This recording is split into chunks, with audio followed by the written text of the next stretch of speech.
So hello everyone, आप सभी का एक बार फिर से बहुत बहुत स्वागत है आप सभी का आपके अपनी यूट्यूब चैनल जॉब्स में। और देखिए सबसे पहले जो विद्यार्थी या फिर जो कैंडिडेट्स अपने घर से अपने परीक्षा सेंटर की ओर निकल चुके हैं उनको बहुत बहुत ऑल द बेस्ट है। उम्मीद करूंगा कि वो सारे क्वेश्चन अटेम्प्ट करें क्योंकि माइनस मार्क्स वगैरह नहीं और उनका पेपर बहुत अच्छा जाए, है ना। और देखिए अगर आप ट्रैवल करते करते अगर आप अपनी इस जर्नी को कंप्लीट करते करते इस वीडियो को देख रहे हैं तो उम्मीद करता हूँ ये वीडियो जो है आपके लिए रामबाण साबित हो। आपके इंडियन कॉन्स्टिट्यूशन से जितने भी इंपॉर्टेंट क्वेश्चन बन सकते हैं वो हमने यहाँ पे इंक्लूड करा है और उम्मीद करता हूँ ऐसे क्वेश्चन अगर आपको डायरेक्टली देखने को मिल जाए तो बहुत अच्छी बात है। तो फिर चलिए बिना किसी टाइम वेस्ट के वीडियो को स्टार्ट करते हैं और वीडियो को पूरा एंड तक ज़रूर देख लेना यार, क्योंकि एटलीस्ट लास्ट टाइम पे आज ही का बस दिन बचा है। कल से आपका एग्जामिनेशन होना है, फिर उसके बाद कल कंप्लीट हो जाएगा, उसके बाद फिर पंजाब वालों का करेंगे। तो चलिए बिना किसी टाइम वेस्ट के वीडियो को स्टार्ट करते हैं। ओके, सो यहाँ पे पहला क्वेश्चन है 101 नंबर क्वेश्चन से स्टार्ट कर रहा हूँ क्योंकि इससे पहले 100 क्वेश्चन ऑलरेडी मैंने करा दिए जो बुक का करा रहा हूँ। उसके बाद आज से 3 से 4 पार्ट्स में और कंटिन्यू वीडियो आने वाली है तो उसको भी ज़रूर देख लेना। यहाँ पे 101 नंबर का क्वेश्चन इस प्रकार से है कि भारत का संविधान पूर्ण रूप से कब तैयार हुआ था। आपको बताना है जी हाँ, भारत का संविधान पूर्ण रूप से कब तैयार हुआ था। तो इसका सही आंसर हो जाएगा ऑप्शन नंबर बी, यानी कि 26 नवंबर 1949 को जो हमारा भारत का संविधान है वो पूर्ण रूप से तैयार हुआ था।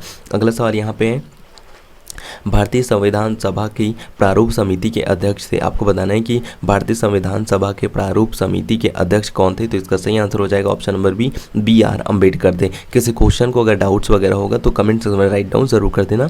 अगला सवाल यहाँ पे है कि राष्ट्रीय ध्वज के चक्र में कितने स्कोप होते हैं, मतलब तिलियों के बारे में पूछा गया। तो इसका सही आंसर हो जाएगा ऑप्शन नंबर ए, यानी कि 24 तिलियाँ होती हैं। अगला सवाल है भारत। आपको बताना है कि एक्चुअल में भारत क्या है, भारत को किस रूप से उल्लेखित किया जाता है। तो इसका सही आंसर हो जाएगा ऑप्शन नंबर सी, यानी कि राज्यों का संघ है हमारा भारत। अगला सवाल देख लीजिए, क्वेश्चन नंबर 105 है कि भारतीय संविधान के किस भाग को उसकी आत्मा की संज्ञा प्रदान की गई है। अब देखिए ऐसे क्वेश्चन डायरेक्टली बनते हैं, काफ़ी अच्छा और काफ़ी इंपॉर्टेंट होते हैं। आपको बताना है कि भारतीय संविधान के किस भाग में, है ना, उसकी आत्मा की संज्ञा प्रदान की गई है भारतीय संविधान को। तो इसका सही आंसर हो जाएगा ऑप्शन नंबर ए, प्रस्तावना में ही भारतीय संविधान को, है ना, उसकी आत्मा के रूप में, आत्मा की संज्ञा के रूप में प्रदान की गई है। अगला सवाल यहाँ पे भारत एक गणतंत्र है, इसका क्या अर्थ है। आपको बताने कि भारत एक गणतंत्र है तो इसका क्या अर्थ हो जाएगा ऑप्शन नंबर ए, इसका सही आंसर हो जाएगा ऑप्शन नंबर सी, यानी कि जो आपका भारत है ना, यानी कि जो आपका भारत है, भारत में वंशानुगत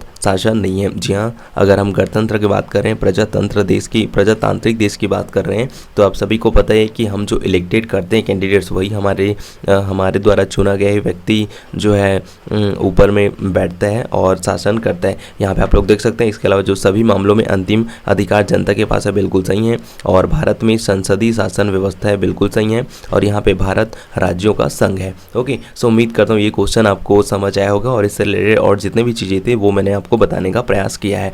अगला सवाल यहाँ पे है, अगला सवाल पूछा जा रहा है कि भारतीय संविधान में ब्रिटिश संविधान से निम्न में से कौन से तत्व लिए गए। आपको बताना है कि भारतीय संविधान में ब्रिटिश संविधान से, यानी कि ब्रिटेन से कौन से तत्व लिए गए हैं। आपको यहाँ पे इसको पढ़ लेना है। विधि कानून हो गया, विधि का शासन हो गया, या फिर न्यायपालिका की स्वतंत्रता हो गया, कानून निर्माण की प्रक्रिया हो गई, या फिर संसद की सरकार। आपको बताना है इनमें से कौन सी चीज़ जो है हमने ब्रिटिश गवर्नमेंट से लिया या फिर ब्रिटिश कॉन्स्टिट्यूशन से लिया है। तो इसका सही आंसर हो जाएगा ऑप्शन नंबर 1, यानी कि ACD, यानी कि विधि का शासन लिया हमने, कानून निर्माण की प्रक्रिया ली है और संसदीय सरकार ली है। ओके, तो अगला सवाल यहाँ पे देख लेते हैं कि संविधान में संघ को खाली स्थान नाम दिया गया है। आपको बताना है कि संविधान में संघ को खाली स्थान नाम दिया गया।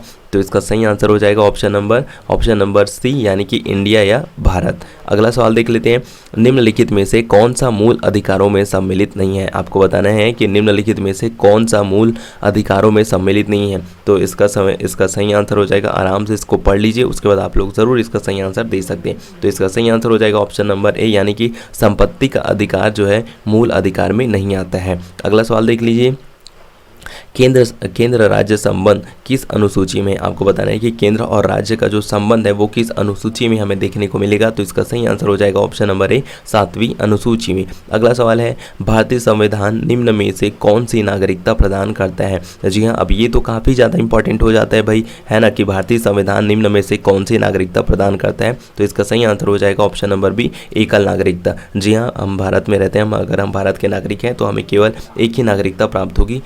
हमारे देश में दोहरी नागरिकता की जो प्राथमिकता है वो बिल्कुल नहीं है। अगला सवाल है, केंद्र एवं राज्यों के बीच केंद्र एवं राज्यों के बीच वैधानिक शक्तियों का बंटवारा दिया हुआ है ना। आपको बताना है कि केंद्र एवं राज्यों के बीच में जो शक्तियों का बंटवारा है वो कौन सी अनुसूची में दिया गया है, तो इसका सही आंसर हो जाएगा ऑप्शन नंबर सी, 7वीं अनुसूची में। और 7वीं अनुसूची में ही इनकी जो है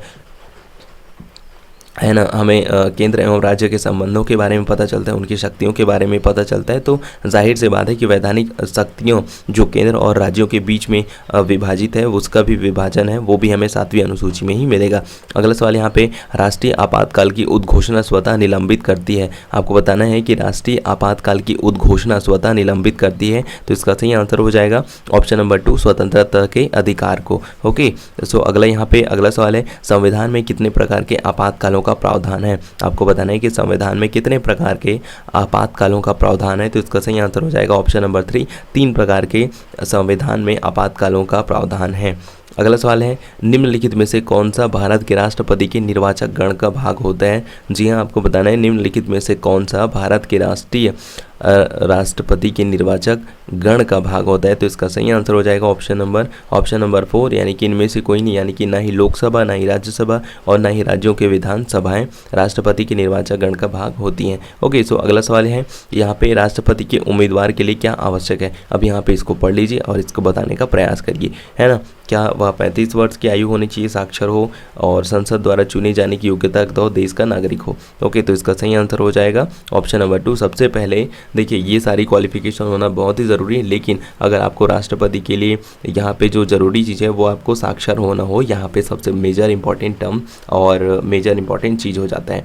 अगला सवाल यहाँ पे है कि भारत में राष्ट्रपति की मृत्यु या फिर पद त्याग अथवा हटाए जाने पर पद में हुई रिक्ति को भरने का समय क्या है। अब देखिए, ये तो काफ़ी इंपॉर्टेंट, और अगर आप इंडियन पॉलिटी को बहुत दिनों से फॉलो कर रहे हैं तो इसका पता ही होता है, चाहे वो प्राइम मिनिस्टर के हो या फिर राष्ट्रपति के हो या फिर किसी भी का हो। अगर ऐसी सिचुएशन होती है तो हमें कितने महीने का टाइम दिया जाता है, 6 महीने में यहाँ पे जो वैक्यूम होता है, जो पद में रिक्ति हुई होती है, उसको 6 महीने के अंतर्गत हमें फील करना होता है, तो इसका सही आंसर हो जाता है ऑप्शन नंबर 4। अगला सवाल यहाँ पे, निम्न में से भारत का राष्ट्रपति किसकी नियुक्ति नहीं करता है। जी हाँ, आपको बताना है कि निम्न में से भारत का राष्ट्रपति निम्न में से किसकी नियुक्ति नहीं करता है, तो इसका सही आंसर हो जाएगा मेरे प्यारे दोस्तों ऑप्शन नंबर ए, उपराष्ट्रपति की नियुक्ति नहीं करता है। बाकी प्रधानमंत्री, राज्यपाल, मुख्य निर्वाचन आयुक्त, इन तीनों की नियुक्ति जो है राष्ट्रपति के द्वारा किया जाता है। अगला सवाल यहाँ पे है, भारतीय संविधान में किस प्रकार की शासन प्रणाली की व्यवस्था की गई है। अब देखिए भाई, ये तो काफ़ी ज़्यादा इंपॉर्टेंट हो जाता है ना, काफ़ी मोस्ट इंपॉर्टेंट और काफ़ी इजी सवाल भी हो जाता है कि भारतीय संविधान में किस प्रकार की शासन प्रणाली की व्यवस्था की गई है, तो इसका सही आंसर हो जाएगा ऑप्शन नंबर 3, संसदात्मक। ओके, अगला सवाल यहाँ पे है कि लोकसभा का कोरम कुल सदस्य संख्या का कितना होता है। लोकसभा का कोरम कुल सदस्य संख्या का कितना होता है, तो काफ़ी इंपॉर्टेंट और काफ़ी इजी सवाल है, तो इसका सही आंसर हो जाएगा 1/10। ओके, अगला सवाल यहाँ पे अगला सवाल देख लेते हैं। संसद के दोनों सदनों में, है ना, संसद के दोनों सदनों के संयुक्त अधिवेशन कौन बुलाता है। काफ़ी इजी सवाल है, तो इसका सही आंसर हो जाएगा ऑप्शन नंबर बी, राष्ट्रपति। जो संसद के दोनों सदन होते हैं, लोकसभा और राज्यसभा दोनों की अधिवेशन संयुक्त अधिवेशन बुलाता है।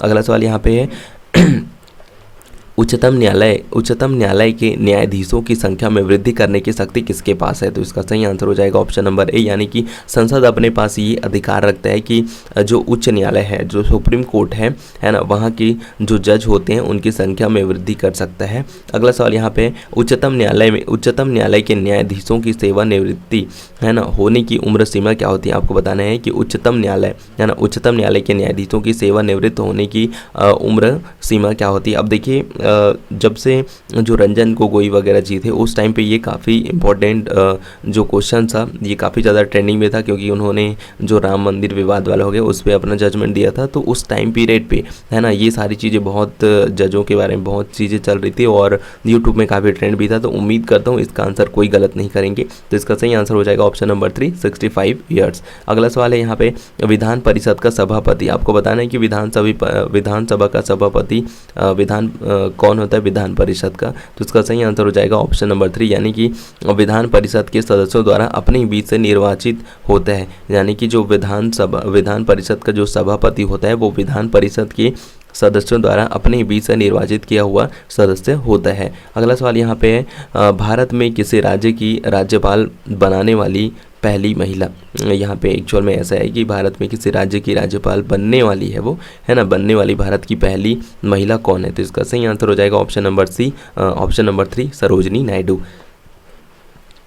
अगला सवाल है, भारत के किस राज्य में सर्वप्रथम महिला मुख्यमंत्री हुई थी? तो भाई इसका आंसर भी बिल्कुल इजी हो जाएगा, तो इसका सही आंसर हो जाएगा ऑप्शन नंबर ए, यानी कि उत्तर प्रदेश। ओके, सो अगला सवाल है, उच्च न्यायालय का न्यायाधीश, है ना, उच्च न्यायालय का न्यायाधीश अपना त्यागपत्र किसे संबोधित करता है? तो इसका भी आंसर उम्मीद करता हूँ सब सही देंगे, तो सही आंसर हो जाएगा option number A, option number पहला, यानी कि राष्ट्रपति को जो सुप्रीम कोर्ट का जो न्यायाधीश होता है वो अपना त्यागपत्र दे सकता है। अगला सवाल यहाँ पे है कि भारतीय संविधान ने अवशिष्ट अधिकारों को, है ना, आपको बताना है कि भारतीय संविधान ने अवशिष्ट अधिकारों को क्या किया है? तो इसका सही आंसर हो जाएगा ऑप्शन नंबर 1, यानी कि संघीय सरकार को दिया है। जी हाँ, जो अवशिष्ट अधिकार है ना, भारतीय संविधान ने जो अवशिष्ट अधिकार है उसको किसे दिया है? संघीय सरकार को दिया है। अगला सवाल है कि सरकारीय कमीशन का गठन, है ना, सरकारीय कमीशन का गठन किया गया था। आपको बताना है कि सरकारीय कमीशन है उसका गठन किस लिए किया गया था? तो इसका सही आंसर हो जाएगा ऑप्शन नंबर 2, यानी कि केंद्र व राज्यों के संबंधों का परीक्षण हेतु सरकारीय कमीशन का गठन किया गया था। अगर आप चाहते हैं कि इसके बारे में और आप डिटेल से इन डेप्थ में आप बताएं, तो एक क्वेश्चन और हो सकता है कि सरकारीय कमीशन का जो गठन है वो किस वर्ष में किया गया था। अगला सवाल है, वित्त आयोग की नियुक्ति कौन करता है? जी हाँ, आपको बताना है कि वित्त आयोग की नियुक्ति कौन करता है, तो इसका सही आंसर हो जाएगा ऑप्शन नंबर 1, भारत के राष्ट्रपति। ओके, सो अगला सवाल यहाँ पे है कि मुख्य चुनाव आयुक्त को पदच्युत किसके किया जा सकता है? आपको बताना है कि मुख्य चुनाव आयुक्त को, है ना, पदच्युत किया जा सकता है, तो इसका सही आंसर हो जाएगा ऑप्शन नंबर 4, यानी कि संसद के दोनों सदनों के सदस्यों के 2/3, है ना, 2/3 बहुमत से प्रमाणित कदाचार के आधार पर जो मुख्य चुनाव आयुक्त होते हैं उनको पदच्युत किया जा सकता है। अगला सवाल है कि भारत सरकार के मुख्य विधि परामर्शदाता, है ना, विधि परामर्शदाता है। आपको बताना है कि भारत सरकार के मुख्य विधि परामर्शदाता कौन है? तो इसका सही आंसर हो जाएगा option number 4, attorney general of India. अब आपको ये क्वेश्चन बताना है कि भारत के वर्तमान अटॉर्नी जनरल ऑफ इंडिया कौन है। अगला सवाल यहाँ पे है कि किस भारत के, है ना, नियंत्रक और महालेखा परीक्षक की नियुक्ति निम्नलिखित में से किसके द्वारा की होती है? काफ़ी इंपॉर्टेंट और काफ़ी बहुत ही अच्छा शानदार क्वेश्चन है कि भारत के नियंत्रक और महालेखा परीक्षक की जो नियुक्ति होती है वो किसके द्वारा की जाती है? तो इसका सही आंसर हो जाएगा ऑप्शन नंबर 2, राष्ट्रपति के द्वारा की जाती है। ओके, सो अगला सवाल यहाँ पे है 134वां नंबर का सवाल है कि अक्टूबर 1959 में पंचायत राज भारत में सर्वप्रथम आरंभ किया गया। तो ये तो काफ़ी इंपॉर्टेंट काफ़ी ज़्यादा मोस्ट इंपॉर्टेंट क्वेश्चन हो जाता है। इस क्वेश्चन को इस प्रकार से भी हम लोग जान सकते हैं कि भारत में, है ना, पंचायती राज व्यवस्था को अपनाने वाला भारत का पहला राज्य कौन सा है? तो इसका सही आंसर हो जाएगा ऑप्शन नंबर 1, यानी कि राजस्थान में जो पंचायत राज है वो अक्टूबर 1949 में सर्वप्रथम अपनाया गया था, 1959 में। अगला सवाल है कि, है ना, प्रथम पंचायती राज व्यवस्था का उद्घाटन पंडित जवाहरलाल नेहरू द्वारा 12 अक्टूबर 1959 को किया गया था। अब भाई इसका तो काफ़ी ज़्यादा इंपॉर्टेंट हो गया। अब देखिए हमने क्या कहा कि अब अक्टूबर 1959 में जब राजस्थान में, है ना, राजस्थान में जब आपका राजस्थान ने पहली बार अपनाया पंचायती राज व्यवस्था को, तो जाहिर सी बात है राजस्थान का ही कोई जिला होगा, है ना, जहाँ पे पंडित जवाहरलाल नेहरू जो है जो पंचायती राज व्यवस्था है उसका उद्घाटन करेंगे। तो इसका सही आंसर हो जाएगा ऑप्शन नंबर 3, यानी कि नागौर डिस्ट्रिक्ट में। अगला सवाल है कि जिस समिति की संस्तुति पर देश में पंचायती राज को लागू किया गया था वह, आपको बताना है कि किस समिति की संस्तुति या फिर प्रस्तावना पर, है ना, पंचायती राज व्यवस्था लागू किया गया था। तो इसका सही आंसर हो जाएगा ऑप्शन नंबर 2, बलवंत राय मेहता। तो बलवंत राय मेहता ने कमेटी ने ये सजेशन दिया था कि पूरे भारत में पंचायती राज व्यवस्था लागू होनी चाहिए। अगला सवाल है, पहली बार भारतीय संविधान का संशोधन हुआ था। आपको बताना है कि पहली बार भारतीय संविधान का संशोधन कब हुआ था? तो इसका सही आंसर हो जाएगा ऑप्शन नंबर 1, यानी कि 1951 में हुआ था, 1951 में। अगला सवाल है कि भाषाई आधार पर कौन सा राज्य सर्वप्रथम बना? तो इसका सही आंसर हो जाएगा ऑप्शन नंबर 3, आंध्र प्रदेश जो है भाषाई आधार पर बनने वाला भारत का सर्वप्रथम राज्य है। अगला सवाल देख लीजिए, फोर्थ स्टेट या चतुर्स्तंभ क्या है? आपको बताना है कि फोर्थ स्टेट या फिर चतुर्स्तंभ क्या है? तो इसका सही आंसर जाएगा ऑप्शन नंबर 4, यानी कि प्रेस। अगला सवाल है कि भारत में मताधिकार की आयु 21 वर्ष से घटाकर वर्ष 18 वर्ष निम्नलिखित में से कौन से संविधान संशोधन अधिनियम द्वारा किया गया है? तो इसका सही आंसर हो जाएगा ऑप्शन नंबर 3, यानी कि 61वें संविधान संशोधन में जो चुनाव का अधिकार, जो वोटिंग का अधिकार था, है ना, वोट का अधिकार जो पहले 21 वर्ष था उसको घटाकर 18 वर्ष किया गया 61वें संविधान संशोधन के द्वारा। अगला सवाल है, तो यहाँ पे टोटल जितने भी क्वेश्चन थे वो यहाँ पे ख़त्म हो जाते हैं प्यारे साथियों। यहाँ पे मोस्ट इंपॉर्टेंट 40 इंपॉर्टेंट क्वेश्चन थे जो संविधान के पर्सपेक्टिव में आपके आर गुप्ता जो बुक है उसमें दिया गया था। तो उम्मीद करता हूँ सारे क्वेश्चन आप लोग को सफिशिएंट लगे होंगे, समझ आया होगा। बाकी किसी क्वेश्चन को लेकर आपके मन में डाउट्स वगैरह होगा या फिर चैनल में पहली बार विजिट किया हो तो प्लीज़ वीडियो को लाइक कर देना, शेयर कर देना, और चैनल में पहली बार विजिट किया हो तो चैनल को सब्सक्राइब जरूर कर देना। तो चलिए मिलते हैं नेक्स्ट वीडियो में, तब तक सबको bye bye, have a great day, जय हिंद, वंदे मातरम।